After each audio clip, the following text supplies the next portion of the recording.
magandang asal, ituro ang tamang landas. Nagtatahakin ko,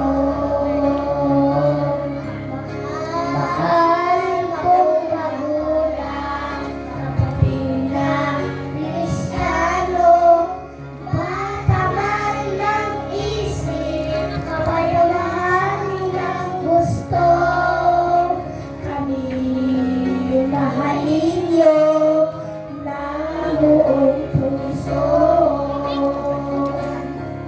Pinabukasan ko'y siguro